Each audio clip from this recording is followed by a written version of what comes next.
और देखिए दोस्तों, शिक्षा मंत्री मदन दिलावर का आज का बड़ा बयान नई भर्तियों को लेकर, रीट को लेकर। तो सबसे पहले यहाँ पर देखिए, रीट पात्रता परीक्षा पर बोले शिक्षा मंत्री मदन दिलावर। शिक्षा मंत्री ने पूर्व शिक्षा मंत्री गोविंद सिंह डोटासरा पर हमला बोलते हुए सवाल किया कि शायद वह ये नहीं जानते कि रीट परीक्षा क्या होती है, इसलिए ऐसी बचकानी बातें कर रहे हैं। रीट अध्यापक पात्रता परीक्षा है, ना कि अध्यापक भर्ती परीक्षा।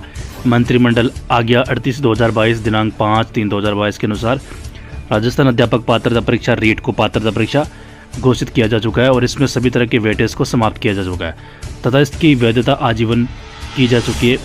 राज्य सरकार द्वारा प्राथमिक शिक्षा अध्यापक लेवल 1 में महिलाओं को 50% आरक्षण दिए जाने का निर्णय लिया गया है, जिसके लिए पंचायती राज नियम 1996 के नियम 262 के विधान खंड में संशोधन की कार्रवाई प्रक्रियाधीन है। उक्त संशोधन भविष्य में होने वाले अध्यापक सीधी भर्ती परीक्षाओं पर लागू होगा। उक्त संशोधन का राजस्थान अध्यापक पात्रता परीक्षा से कोई संबंध नहीं है, इसलिए डोटासरा जी को चिंतित होने की ज़रूरत नहीं है। यानी जो डोटासरा ने कहा कि रीट को लेकर कि मेरिट बनेगी, लेकिन यहाँ पर जो मदन दिलावर है उन्होंने रिप्लाई किया कि रीट तो पात्रता परीक्षा है, 3rd ग्रेड शिक्षक भर्ती अलग से होती है। तो ये बात हो गई, ठीक है। और एक और बड़ी बात जो शिक्षा मंत्री ने कही है, यहाँ पर देखिए, शिक्षक भर्ती खाली पदों पर शिक्षा मंत्री दिलावर बोले। शिक्षा मंत्री ने कहा, तृतीय श्रेणी के 23,000 शिक्षक अधिशेष है, जिनका समायोजन खाली पदों पर शीघ्र ही किया जा रहा है। आज दिनांक तक केवल स्कूल शिक्षा ने 13,063 अभ्यर्थियों को नियुक्ति प्रदान की है अब तक। और यहाँ पर देखिए बड़ी बात, 5,131 पदों पर भर्ती के लिए भर्ती एजेंसी को अर्चना भेज दी है। अब ये बड़ी बात है कि 5,000 यानी शिक्षा विभाग की ही शिक्षक भर्ती है।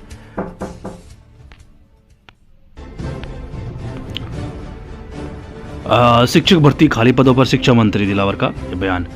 अब बड़ी बात दोस्तों यह है कि यहाँ पर शिक्षा मंत्री यहाँ पर देखिए 5,131 पदों पर भर्ती के लिए भर्ती एजेंसी को अभ्यर्थना भेज दी है। अब ये बड़ा सवाल है कि 5,131 पदों पर कौन सी भर्ती है, क्योंकि फर्स्ट ग्रेड की जारी हो चुकी है 2,202 पद।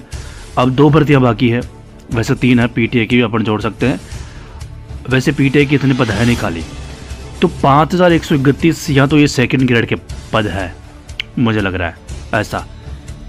और अभ्यर्थना आरपीएससी हो सकता है भेजी गई हो, और तो कोई भर्ती का लग नहीं रहे। 5,131 पदों, इतने पदों पर तो कोई भर्ती जारी होती नहीं है शिक्षा विभाग में, क्योंकि फर्स्ट ग्रेड जारी हो चुकी है, तो 2nd ग्रेड लग रही है। और रीट तो इतने कम पदों पर होगी नहीं, तो 2nd ग्रेड हो सकती है 5,131 पदों पर, ये शिक्षा मंत्री ने कहा है।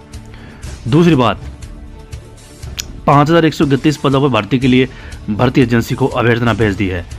इसके अलावा 13,821 पदों पर नवीन सीधी भर्ती की स्वीकृति हेतु प्रस्ताव आशासन को प्रेषित कर दिए गए हैं, जिनकी शीघ्र स्वीकृति मिलते ही भर्ती की जाएगी। अब यह है शायद रीट की भर्ती के पद हो सकते हैं। तो ये 13,821, अब देखो 13,821 ना तो फर्स्ट ग्रेड है, ना ही मुझे लगता 2nd ग्रेड है, तो ये की भर्ती बचती है फिर 3rd ग्रेड शिक्षा मंत्री के बयान के हिसाब से। वैसे नाम तो नहीं लिया कौन सी भर्ती है, लेकिन लग वही रहा है, क्योंकि फर्स्ट ग्रेड की जारी हो चुकी है। तो टोटल कितने पद हो गए यहाँ पर देखिए, जो अगर हम देखें आंकड़ा 13,821 प्लस 5,131, तो कितने पद हो गए? 18,952 पदों पर होगी शिक्षक भर्ती, 18,952 पदों पर अब और जारी होगी फर्स्ट ग्रेड के अलावा।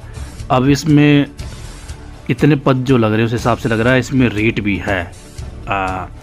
हो सकता है दोस्तों, एक चीज़ हो सकती है क्या कि 5,131 पद तो 2nd ग्रेड के प्रमाण के चलते हैं, और बाद में हो सकता है इन पदों में बढ़ोतरी भी हो, क्योंकि डीपीसी के बाद पद खाली होंगे। दूसरी तरफ 13,821 जो पद है ना, खाली पद आंकड़ों का भी लेटेस्ट जो है वो 3rd ग्रेड के इतने ही है। अधिशेष और पिछली भर्ती के 4,000 पद विसर्जित करेगी सरकार इनमें से ही, तो वहाँ से कम हो जाएंगे। 24,000 पद तो है, तो ऐसे काट पीट के मुझे लगता है 13,821 पदों पर हो सकता है सरकार ने अनुमति दी है वित्त विभाग ने 3rd ग्रेड के लिए, क्योंकि इतने पदों पर तो रेट के अलावा और किसी भर्ती के पद हो नहीं सकते। शिक्षा विभाग की बात हो रही है, 13,821 पद। तो अब ये दोस्तों 3rd ग्रेड वैसे तो काफ़ी कम पद है, 3rd ग्रेड के लिए देखें तो काफ़ी कम मान सकते हैं, लेकिन एक चीज़ हो सकती है क्या, आज के खाली के आज तक मतलब 5 नवंबर 2024 तक के आंकड़ों के हिसाब से इतने पद हो सकता है खाली हो, काट पीट के देखे, और हो सकता है बाद में डीपीसी होगी 30 से 35 हज़ार, ये कंफर्म न्यूज़ है। 30 से 35 हज़ार 4 सत्रों की डीपीसी पेंडिंग है थर्ड ग्रेड वाली। और जो 13,821 पदों पर हो सकता है विज्ञप्ति इसकी में माध्यमिक शिक्षा बोर्ड पदों को बता दे, वैसे थर्ड ग्रेड के लिए है लेकिन कर्मचारी चयन बोर्ड बता सकता है ये तो। और बाद में डीपीसी से और पद जुड़ सकते हैं, फिर 30 से 35 हज़ार पदों पर डीपीसी होगी ना उससे। लेकिन 13,821 पद, ये शिक्षा मंत्री ने बड़ी बात कही है। इसके अलावा पहले फेज में 19,000 पदों पर डीपीसी होगी थर्ड ग्रेड से सेकंड ग्रेड की, एक साथ पूरी नहीं होगी मुझे ऐसा लगता है।